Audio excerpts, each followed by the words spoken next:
My girlfriend mocked me for being not in her financial league at her promotion party, so I quietly. Those words echoed across the glittering rooftop lounge as she held the microphone, looking at him like he was a mistake in front of the crowd. He stood still, hearing the laughter die down, feeling heat crawl up his spine while his hands stayed cold. Nobody knew he hadn't come here to beg to stay, but to end things the right way. Just one short call, one strange signal appearing, and the whole party changed color within minutes. The next morning, the first person to pay the price wasn't him. Before we continue, do me a favor.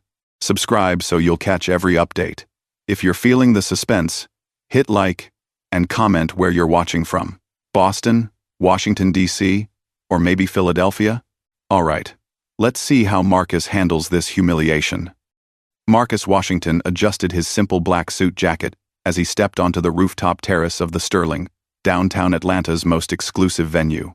Crystal chandeliers cast warm light across marble floors, while the city skyline glittered beyond floor-to-ceiling windows.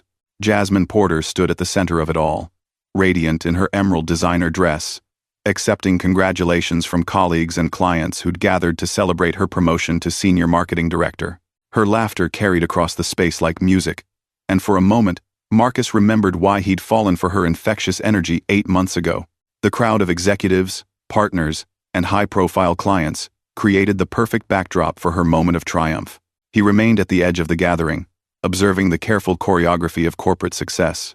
Jasmine moved through the room with practiced grace, her natural charisma drawing people into her orbit. She'd worked hard for this promotion, and Marcus genuinely felt proud watching her shine. When she glanced his way, he offered a supportive nod, noting how her smile faltered slightly before she turned back to her admirers. The subtle shift didn't escape his notice. Nothing ever did. Marcus had learned long ago that the most important information lived in what people didn't say, didn't do, didn't acknowledge. He touched his left wrist unconsciously, feeling the familiar weight of his grandfather's vintage Patek Philippe hidden beneath his cuff. The microphone squealed briefly as Jasmine tapped it, drawing everyone's attention. "Thank you all for being here tonight," she began, her voice confident and clear. "This promotion means everything to me, and having so many important people here to celebrate makes it even more special." Marcus smiled, expecting the usual gracious thank yous and professional acknowledgments. But then Jasmine's gaze found his across the room, and something cold flickered in her expression. "You know, success means different things to different people. Some people here tonight aren't quite in my financial league, but hey." She paused, letting the words hang in the air like smoke. "Love doesn't always follow money, right, Marcus?" The laughter that followed felt sharp and uncomfortable. Marcus felt every eye in the room turn toward him, measuring, judging, finding him wanting in his off-the-rack suit and understated presence. Heat crawled up his neck, but his hands remained steady, cold as winter. He didn't flinch, didn't look away, didn't offer the defensive explanation that Jasmine and everyone else clearly expected. Instead, he simply met her gaze and gave a single, slow nod that somehow felt more dangerous than any angry outburst could have been. The silence that followed lasted exactly 3 seconds too long, charged with tension that made several guests shift uncomfortably. Marcus turned and walked toward the terrace doors with measured steps, each footfall deliberate and controlled. Behind him, he heard Jasmine's nervous laughter as she tried to lighten the mood, her voice slightly higher than before. The crowd's murmur resumed, but quieter now, uncertain. As he reached the outdoor terrace, his phone buzzed against his chest. He answered without looking at the screen, already knowing who it would be. "Mr. Washington?" The voice was professional, respectful, a stark contrast to what he'd just endured inside. "Your car will be ready in 20 minutes, sir. The usual entrance?" Marcus glanced back through the glass at the party continuing behind him, at Jasmine still holding court but stealing worried glances in his direction. "Make it the VIP entrance tonight," he said quietly, then ended the call. 8 months earlier, Marcus had walked into Grind Coffee on Peachtree Street, wearing a faded Georgia Tech t-shirt and jeans with a small hole near the left knee. He'd deliberately chosen the cafe 3 blocks from Jasmine's marketing firm, knowing the lunch crowd would include ambitious professionals like her. She sat alone at a corner table, scrolling through her phone while picking at a kale salad, her navy blazer draped over the chair back. When their eyes met across the crowded space, her smile was genuine, unguarded, nothing like the calculated expression he'd witnessed tonight. He'd approached with coffee-stained sneakers squeaking against the polished concrete floor, introducing himself simply as someone who worked in tech consulting. That first conversation flowed easily, touching on everything from her favorite podcasts to weekend hiking spots, but he noticed how her questions gradually shifted toward more practical territory. By their third date, Jasmine's inquiries had developed a pattern. She'd ask about his apartment, "Do you rent or own?" While examining his basic Honda Civic, with poorly concealed disappointment, she wondered aloud about his career trajectory, his investment portfolio, his 5-year plan, always framing the questions as casual interest in getting to know him better. Marcus answered vaguely, mentioning contract work and freelance projects. Watching her expression tighten with each non-committal response, he'd made a conscious decision to live modestly, driving the same reliable car he'd had since graduate school, wearing simple clothes, avoiding any display of the wealth that had shaped his entire life. It wasn't deception, exactly more like an experiment in discovering who people really were when they believed he had nothing to offer but himself.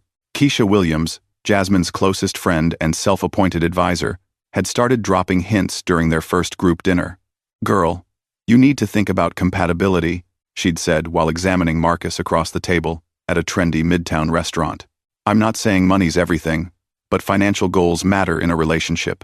Marcus had said nothing, cutting his steak while Keisha continued her subtle interrogation about his career prospects and family background. Jasmine had laughed nervously, changing the subject, but Marcus caught the way she studied his reaction, measuring his silence for signs of insecurity or hidden resentment.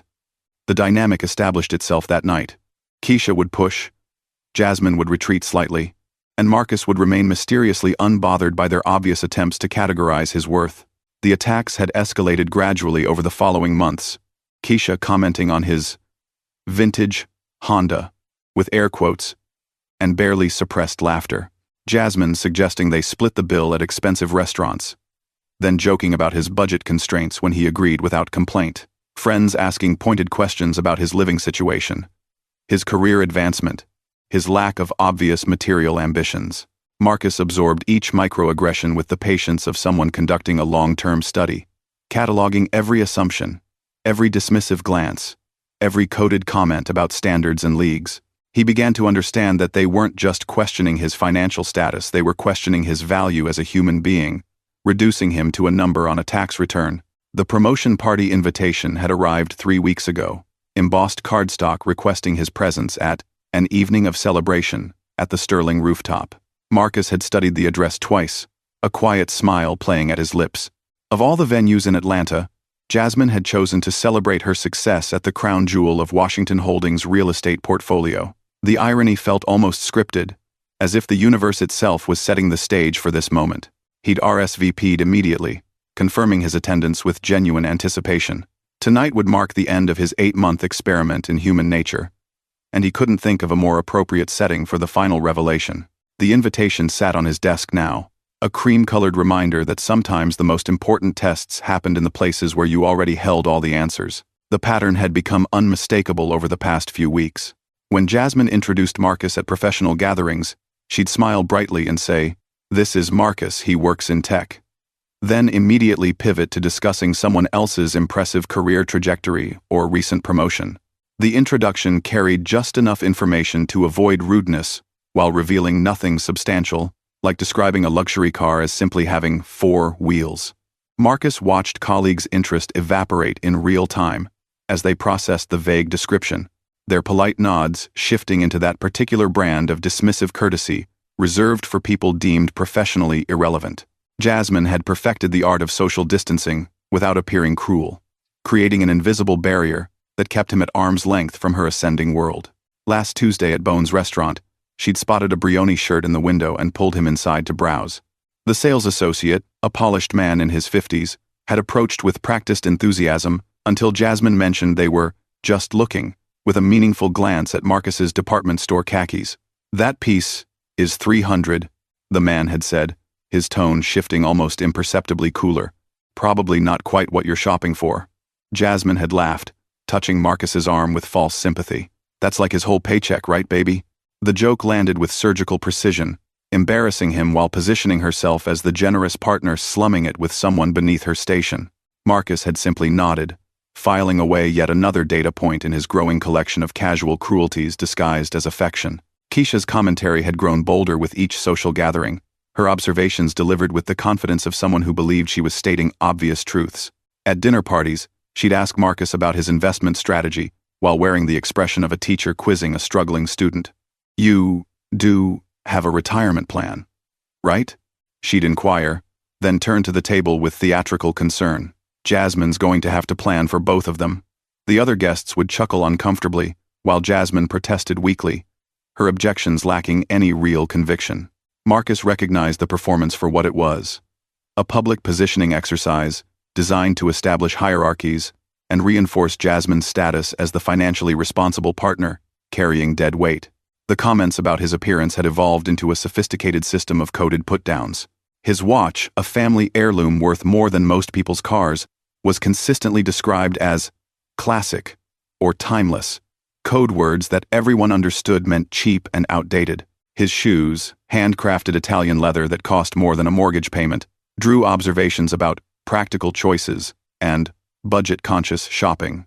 The Honda Civic became a running joke, with Keisha suggesting Jasmine deserved someone who could upgrade his transportation situation along with his career prospects. Each insult was wrapped in enough plausible concern to maintain social acceptability while delivering maximum psychological damage. During their shopping trip last weekend, the final piece of evidence had fallen into place. Jasmine had been browsing designer handbags when an elderly woman approached Marcus with obvious recognition. "Excuse me, aren't you?" she'd begun. But Marcus had smoothly redirected the conversation, introducing himself simply as Marcus and deflecting her questions with practiced ease. The woman had looked confused but dropped the subject, while Jasmine remained oblivious to the exchange, focused entirely on calculating which purse would make the best impression at upcoming work events. In that moment, Marcus understood that she truly saw him only through the lens of her own ambitions, unable to perceive anything that didn't directly relate to her social and professional climbing. The experiment was nearly complete, and tonight would provide the final, definitive results. All that remained was choosing the perfect moment for the reveal that would change everything between them forever. The Sterling's rooftop terrace buzzed with Atlanta's business elite, their conversations creating a sophisticated hum beneath the ambient jazz flowing from hidden speakers. Marcus moved through clusters of executives and their partners, recognizing faces from Forbes magazine and the business section of the Atlanta Journal-Constitution. The guest list read like a who's who of the city's power structure. Senior partners from major law firms, real estate moguls, tech company CEOs, and the kind of old-money socialites who appeared at charity galas and museum board meetings. Jasmine had positioned herself strategically near the main bar, where a steady stream of congratulators could approach with champagne flutes and business cards, each interaction carefully choreographed to maximize her visibility among the city's most influential professionals. The dress code spoke its own language of exclusion and belonging. Men wore custom-tailored suits that cost more than most people's monthly salary, their Swiss watches catching light as they gestured with crystal glasses. Women displayed understated elegance that only came from personal stylists and unlimited shopping budgets, their jewelry whispering stories of generational wealth and careful investment. Marcus's off-the-rack suit marked him immediately as an outsider, drawing subtle glances and barely concealed assessments from people who'd spent decades learning to categorize others by their accessories. He felt their evaluation like a physical weight, each dismissive look confirming his status as Jasmine's mysterious +1 rather than an equal participant in their rarefied social ecosystem. Keisha materialized beside him with predatory timing, her silver cocktail dress catching the overhead lighting as she surveyed the crowd with obvious satisfaction. "This is exactly the kind of networking Jasmine needs," she announced, gesturing toward a group of pharmaceutical executives, laughing near the champagne fountain. "Real connections with serious people who can open doors." She turned to Marcus, with that familiar expression of calculated concern, her voice dropping to what she imagined was a confidential tone. "Speaking of futures, have you thought about your retirement planning? I mean, Jasmine's going to be making serious money now, but she'll need a partner who can contribute equally to their long-term financial goals." The question hung in the air like smoke, designed to provoke either defensive explanations or embarrassed admissions of inadequacy. The interrogation expanded as more of Jasmine's colleagues joined the conversation, their questions forming a coordinated assault on Marcus's perceived financial vulnerability. "What neighborhood are you looking at for your next place?" asked Derek from accounts, his tone suggesting he already knew the answer would be disappointing. "Any thoughts on diversifying your investment portfolio?" contributed Sarah from legal, her smile sharp enough to cut glass. Jasmine mentioned, "You're still driving that Honda. Have you considered upgrading to something more professional?" Each question felt designed to expose his limitations, while reinforcing their assumption that he existed on the margins of their successful world, tolerated rather than respected. Marcus sipped his bourbon and absorbed each verbal jab with the patience of someone who understood the game being played around him. He watched Jasmine across the room, noting how she glowed under the attention while stealing nervous glances in his direction. She clearly wanted him to defend himself, to offer explanations that would justify his presence in her elevated social circle. Instead, he simply nodded at appropriate intervals, his silence creating an uncomfortable vacuum that his interrogators tried to fill with increasingly pointed observations about financial responsibility and career advancement. The beautiful irony wasn't lost on him. They were holding their celebration of success in a building he owned, questioning his worth while drinking champagne he could afford to buy by the case. Jasmine approached with purposeful strides, champagne flute in one hand and microphone in the other, her expression mixing triumph with something that looked suspiciously like determination. The crowd began turning toward her, sensing the main event was about to begin, conversations trailing off as anticipation filled the elegant space. Marcus felt his phone buzz against his chest but ignored it, focusing entirely on Jasmine's face as she prepared to address the assembled crowd. Whatever happened next would determine the trajectory of both their futures, and he found himself curious about which version of herself she would choose to reveal. The microphone squealed briefly as Jasmine adjusted it, her emerald dress shimmering under the crystal chandeliers as conversations gradually died throughout the rooftop terrace. She stood at the center of the elegant space, champagne flute raised, radiating the confidence of someone who'd finally claimed her rightful place among Atlanta's business elite. "Thank you all for being here tonight to celebrate this incredible milestone with me," she began, her voice carrying clearly across the marble floors and soaring windows. "This promotion represents everything I've worked for, and having so many distinguished guests here makes this moment absolutely perfect." Marcus watched from the edge of the crowd, noting how naturally she commanded attention, how effortlessly she embodied the success she'd always craved. For a moment, he remembered the woman who'd laughed at his terrible jokes during those first coffee dates, before ambition had calcified into something harder and more brittle. The gratitude portion of her speech flowed smoothly, hitting all the expected notes about teamwork, mentorship, and corporate values, while name-dropping the senior partners and major clients scattered throughout the audience. Jasmine had clearly rehearsed these remarks, each pause calculated for maximum impact, each acknowledgement strategically designed to reinforce her new position in the company hierarchy. But then something shifted in her expression, a subtle hardening around her eyes that Marcus recognized from their recent arguments about career priorities and financial compatibility. She turned slightly, her gaze finding his across the crowded space, and he realized with crystalline clarity that her real message tonight wasn't about gratitude. It was about establishing permanent boundaries between her ascending world and anyone who might drag her back down. "You know," Jasmine continued, her tone shifting from gracious to conversational, "success really does mean different things to different people, doesn't it?" A few guests nodded politely, assuming she was building toward some inspirational conclusion about diverse paths to achievement. "I've learned that it's important to surround yourself with people who share your ambitions, your drive, your commitment to excellence." Her eyes locked onto Marcus with laser precision, and he felt the room's attention beginning to shift in his direction, like a spotlight slowly swinging toward its target. "Some people here tonight aren't quite in my financial league," she said, letting each word drop like a stone into still water. "But hey, love doesn't always follow money, right, Marcus?" The laughter that erupted felt like a physical blow, sharp and cruel and exactly what Jasmine had intended.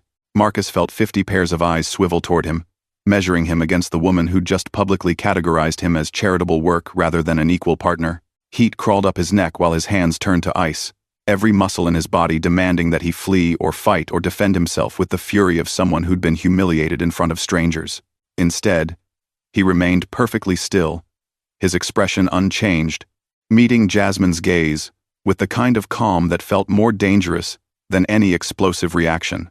The silence stretched for exactly 3 heartbeats too long, charged with tension that made several guests shift uncomfortably, suddenly aware they'd witnessed something more brutal than a simple joke.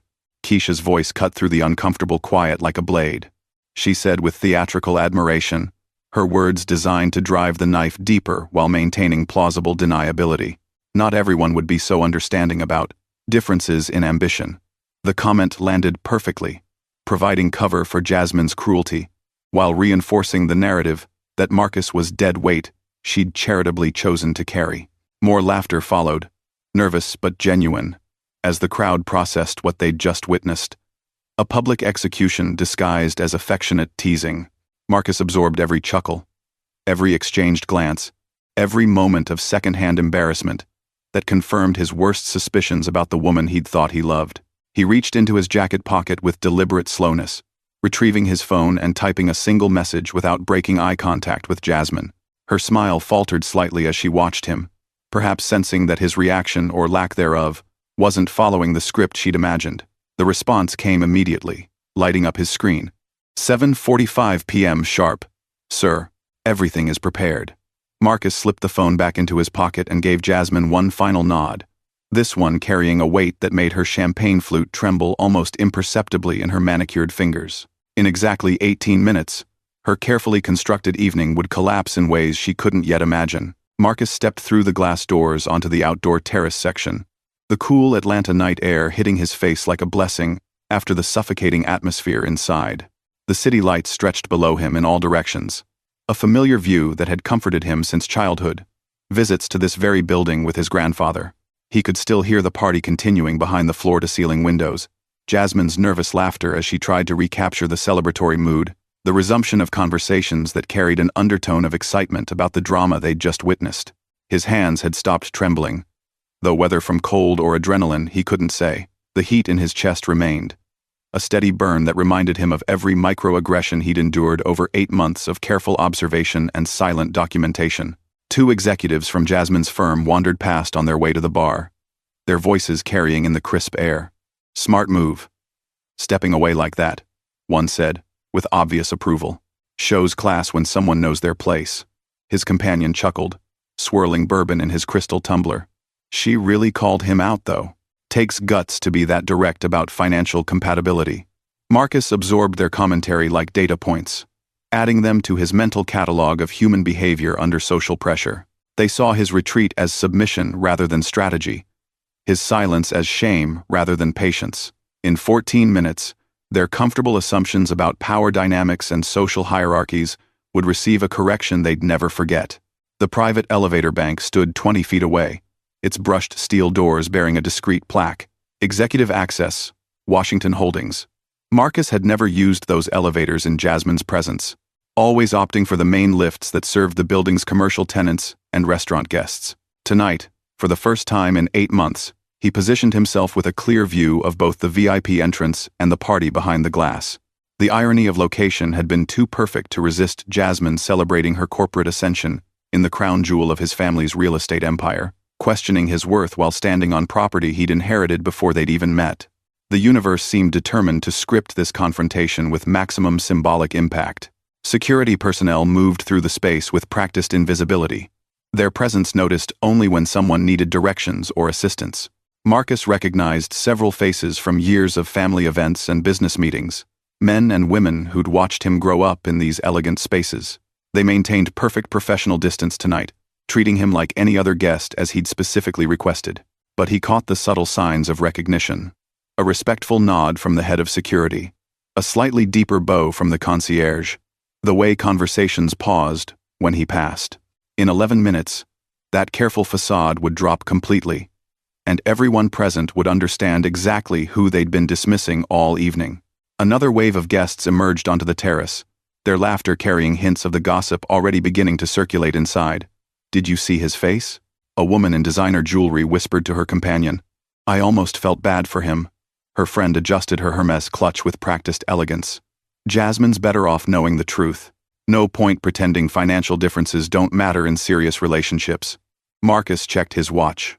The real one, not the fictional budget timepiece everyone assumed he wore, and calculated exactly 8 minutes, until his life would split definitively into before and after. Behind the glass, Jasmine moved through her admirers with renewed confidence. Apparently believing his absence confirmed her narrative about knowing one's proper place in social hierarchies. The soft chime of the private elevator arriving echoed across the terrace, barely audible above the ambient music and conversation. Marcus turned toward the sound, a slight smile playing at the corners of his mouth as he prepared to step back into the party that was about to become something entirely different.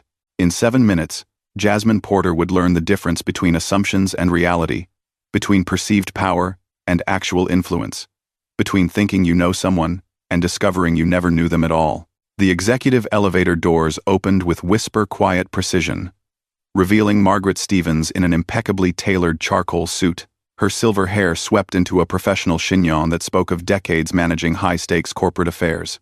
She stepped onto the marble floor with the confidence of someone who'd orchestrated countless boardroom victories, a sleek tablet tucked under her left arm, while her right hand adjusted the discreet Washington Holdings pin on her lapel. Behind her, 2 junior executives in matching navy suits followed at respectful distances, their expressions serious and focused as they scanned the elegant party space. Margaret's eyes found Marcus immediately, her face shifting from professional neutrality to warm recognition as she approached with purposeful strides that commanded attention from everyone in her path. "Mr. Washington," she said clearly, her voice carrying across the terrace with the kind of authority that made conversations pause mid-sentence. "I apologize for interrupting your evening, but the quarterly board materials are ready for your final review." She extended the tablet toward him with both hands, the gesture containing enough deference to make several nearby guests look up from their drinks with sudden interest.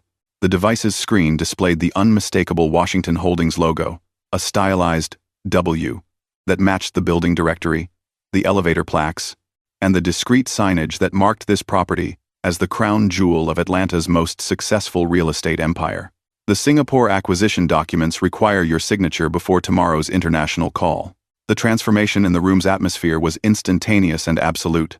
Conversations died mid-word, as 50 guests processed what they were witnessing, their champagne flutes frozen halfway to their lips, while their minds struggled to reconcile the Marcus they'd been dismissing, with the man being addressed as Mr. Washington, by executives who radiated serious money and corporate power.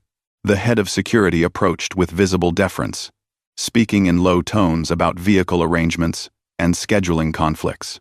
A member of the building's management team appeared as if from thin air, tablet in hand, requesting guidance on a tenant dispute that required ownership-level intervention. The carefully choreographed evening Jasmine had planned suddenly belonged to someone else entirely. Marcus accepted the tablet with casual familiarity, his fingers moving across the screen with the ease of someone who'd been reviewing such documents since childhood. "Cancel the Singapore call," he said quietly, his voice carrying new weight. Now that everyone understood exactly who was speaking. "Push the acquisition timeline back 2 weeks. I want updated environmental impact assessments before we proceed." Margaret nodded, making notes on a second device, while the junior executives flanked them like a protective detail. The building's general manager materialized beside the security chief, both men waiting patiently for instructions from the man they'd been serving discreetly all evening. "And, Margaret," Marcus continued, not bothering to lower his voice, "please have legal review our current tenant agreements. Some relationships may need adjustment." Jasmine stood frozen behind the glass doors, champagne flute trembling in her manicured fingers as the reality of her situation crashed over her like ice water. Her face had gone pale beneath her carefully applied makeup, her emerald dress suddenly seeming too bright, too celebratory for what was unfolding before her eyes. Keisha appeared at her shoulder, mouth slightly open, her usual confidence replaced by dawning horror as she recognized the magnitude of their miscalculation. The party guests stared openly now, no longer pretending to maintain polite conversations while something extraordinary happened 20 feet away. Several people had already begun pulling out phones, sensing that whatever they were witnessing would become the kind of story people told for years. Marcus handed the tablet back to Margaret, then turned to face the glass wall where Jasmine and her guests pressed against the windows like spectators at an aquarium. "Thank you for the lovely speech about leagues, Miss Porter," he said, his voice pitched to carry clearly through the open terrace doors. "I do hope your promotion works out well for you." He straightened his jacket, the same off-the-rack suit they'd mocked all evening, and walked toward the executive elevator with Margaret and her team flanking him like an honor guard. The doors closed with final-sounding precision, leaving behind a room full of people who suddenly understood they'd spent the evening watching a masterclass in quiet power, strategic patience, and the kind of revenge that required no violence, no cruelty, only perfect timing and unshakable dignity. The video appeared on social media at 11:47 that night, posted by Derek from accounts with the caption, "When you realize exactly who you just disrespected at a party." By morning, it had been shared across every major platform, accumulating views and comments at exponential rates as Atlanta's business community woke up to discover they'd missed the most spectacular social reversal in recent memory. The footage captured everything with crystal clarity. Jasmine's public humiliation of Marcus, his eerily calm response, and then Margaret Stevens's arrival, with the tablet displaying the Washington Holdings logo. Professional networks buzzed with analysis and commentary, while local news outlets picked up the story as an example of how assumptions about wealth and status could lead to spectacular miscalculations in the city's interconnected business ecosystem. LinkedIn became ground zero for the fallout, with Jasmine's profile attracting hundreds of comments ranging from professional concern to barely concealed schadenfreude. Her company's partners began fielding calls from clients and colleagues who'd seen the viral footage, asking pointed questions about employee conduct and corporate values. The marketing director, who'd celebrated her promotion less than 24 hours earlier, now found herself summoned to emergency meetings with human resources and senior leadership, her professional reputation suddenly requiring damage control efforts that threatened to overshadow her recent achievements.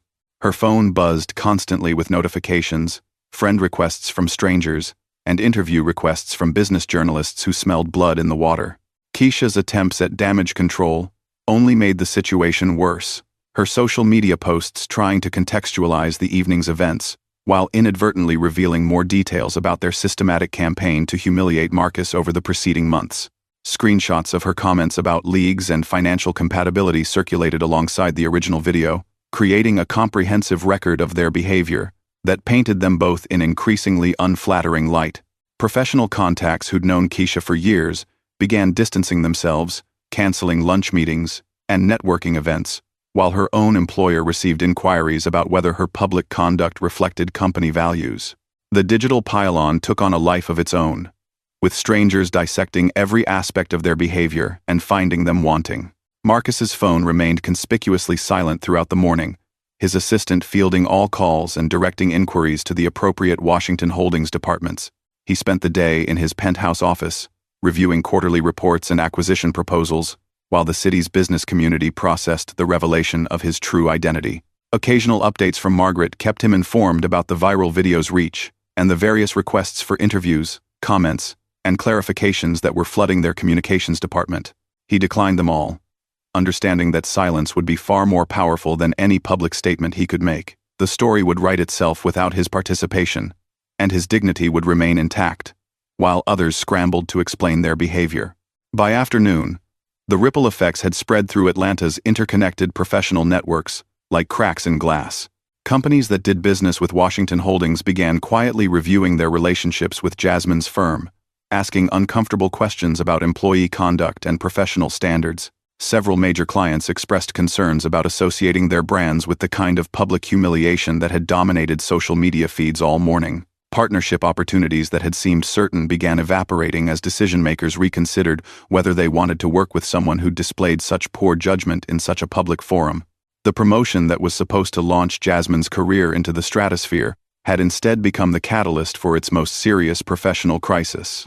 Jasmine appeared in the Washington Holdings lobby at 4:37 that afternoon, her designer dress replaced by a conservative business suit that suggested desperate attempts at damage control. Security cameras captured her conversation with the reception staff, her animated gestures, and obvious distress, contrasting sharply with the polite but firm responses she received. The receptionist's call to Marcus's office was brief and professional. "There's a Miss Jasmine Porter requesting to see you, sir. She says it's urgent and personal." Marcus considered the request for exactly 10 seconds before responding. "Tell her I'll meet with her tomorrow at 10 a.m. Business hours only." The message would be clear enough. Whatever personal relationship they'd once shared was now a matter requiring formal scheduling and professional boundaries that she'd helped create through her own choices.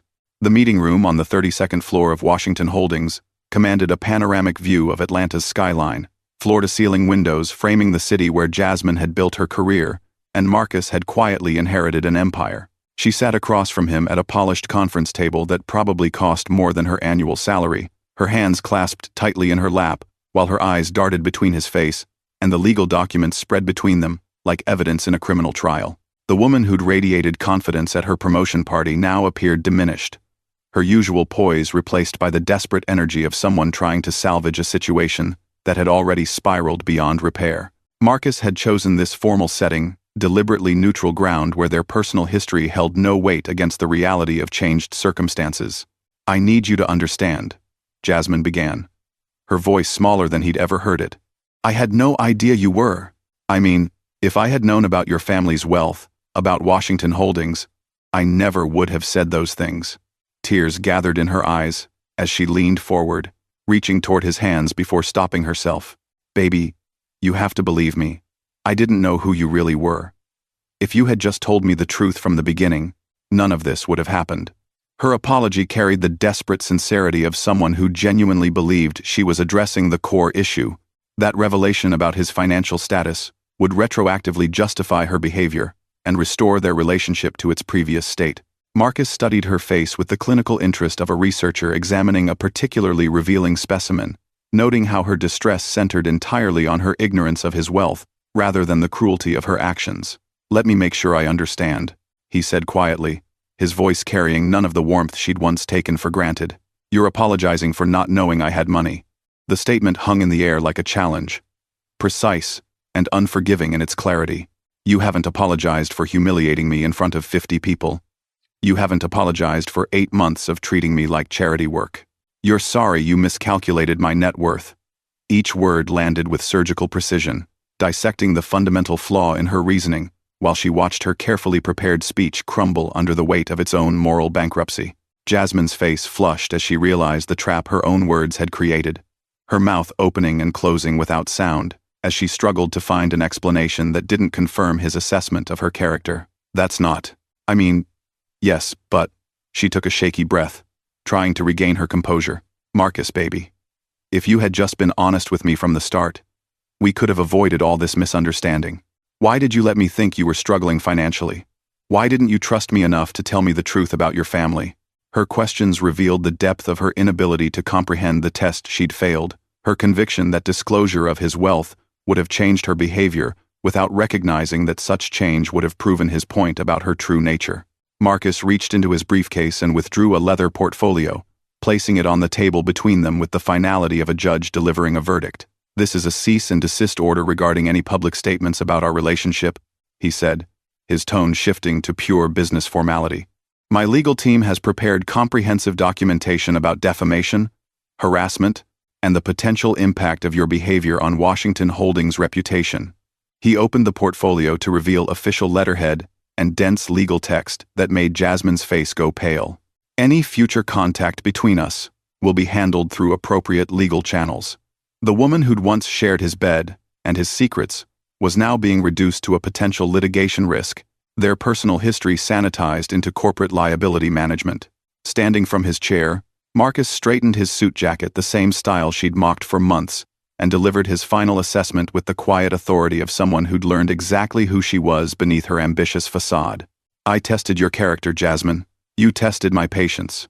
The words carried 8 months of careful observation, systematic humiliation, and strategic silence, transformed into a conclusion that left no room for negotiation or appeal. "The difference between us is that my test had a purpose." He walked toward the door without looking back, leaving her alone with legal documents and the devastating realization that some mistakes couldn't be apologized away, especially when they revealed truths about character that no amount of wealth could change or forgive. The announcement appeared in the Atlanta Business Chronicle 3 weeks later, buried in the corporate restructuring section where most people wouldn't notice its significance. Jasmine Porter had been laterally transferred to the company's Nashville office, her title unchanged but her responsibilities significantly reduced, effectively ending her partnership track and removing her from Atlanta's interconnected business ecosystem. Keisha Williams faced similar consequences, finding herself suddenly excluded from networking events and professional opportunities as her association with the viral incident made her a liability rather than an asset. The fallout had been swift but proportionate. Jasmine hadn't been destroyed, merely relocated to a position more appropriate for someone who'd revealed her true character under pressure. Marcus read the news while reviewing acquisition reports in his penthouse office, feeling neither satisfaction nor vindication at the confirmation that actions carried consequences even in Atlanta's forgiving business climate. The incident had served its purpose, providing a clear demonstration of how assumptions about power and worth could lead to spectacular miscalculations, but Marcus felt no need to dwell on victories that had been inevitable from the moment he'd chosen to test her character. The viral video had already faded into the background noise of social media's endless cycle, and he'd moved on to other concerns that mattered more than temporary internet fame. Saturday morning found him at the Piedmont Park Farmers Market, examining heirloom tomatoes, while chatting with vendors who treated every customer with genuine warmth, regardless of their appearance or presumed purchasing power. Dr. Alicia Chen appeared at the neighboring herb stand, her medical scrubs replaced by jeans and a Georgia Tech sweatshirt that suggested weekend plans focused on comfort rather than impression management. They'd been introduced at a children's hospital charity gala the previous weekend, their conversation ranging from cardiac surgery techniques to hiking trails without a single reference to financial portfolios or career advancement strategies. She approached with a smile that reached her eyes, asking his opinion about pasta recipes rather than his thoughts on investment opportunities. Their conversation over coffee revealed the kind of compatibility that couldn't be manufactured: shared interests in literature and travel, similar approaches to philanthropy, complementary perspectives on work-life balance. Alicia asked thoughtful questions about his experiences growing up in Atlanta, treating his family background as context rather than opportunity. When she mentioned her own student loans and residency struggles, she did so without shame or calculation, simply sharing her journey toward becoming the surgeon she'd always wanted to be. Marcus found himself relaxing in ways he'd forgotten, remembering what authentic connection felt like when stripped of ulterior motives. As they walked through the park discussing weekend hiking plans, Marcus's phone buzzed with a final message from Jasmine's number. "I know I hurt you, but losing everything wasn't fair. Some of us have to work for what we have." He read it once, then deleted it without responding, understanding that she still didn't comprehend the lesson their relationship had taught him. Alicia's laughter at his story about a particularly stubborn hospital administrator reminded him that the best connections were built on mutual respect rather than mutual benefit, and that sometimes the most valuable discoveries came from seeing who people really were when they thought no one important was watching.